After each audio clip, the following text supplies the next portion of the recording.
Kwa majina anaitwa Malogo Mkanwa, ni msaidizi wa wanataaluma katika Chuo Kikuu cha Sokoine cha Kilimo, kwa kifupi ni SUA, kiko pale Morogoro. Katika mkutano huu, SUA ni mdau mkubwa unaohusu mambo ya kilimo, afya na lishe kwa pamoja, ikiwa ni sehemu iliyoshiriki pia kuandaa kwa kushirikiana na hicho chuo cha Uingereza.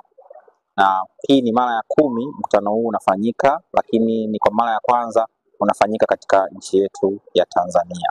Kwa kama chuo tukiwa mdau namba 1 wa kilimo na lishe, kwa tumeona ni vyema nasi tukaja pia kushiriki kwa ajili ya kutoa elimu mbalimbali zinazohusiana na mambo ya kilimo na pia zinazohusiana na mambo ya lishe ya binadamu. Kwa hiyo katika banda hili tunavyo vitu vichache ambavyo watu wakipita tunawaeleza uzuri wa chuo chetu, maarifa tunayotoa katika chuo chetu na vitu mbalimbali vyote vinavyofanyika pale katika Chuo Kikuu cha Kilimo. Washa inaendelea ndani, lakini pia kuna wadau mbalimbali wanapita.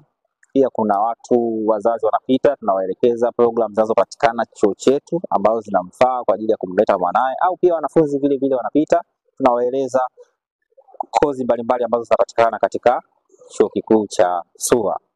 Kwa hiyo hilo ndio kubwa ambalo tumekuja kulifanya hapa, lakini pia unaweza kaangalia hapa tunazo bidhaa mbalimbali ambazo tunalo shamba darasa pale chuoni ambazo ni wanafunzi wanazalisha kwa sehemu ya mafunzo yao kwa vitendo. Baada ya kupata mafunzo yanazalia darasani, lakini pia yapo mashamba na mashamba darasa ambayo wanafunzi wanakwenda kuzalisha vile vitalu mbalimbali.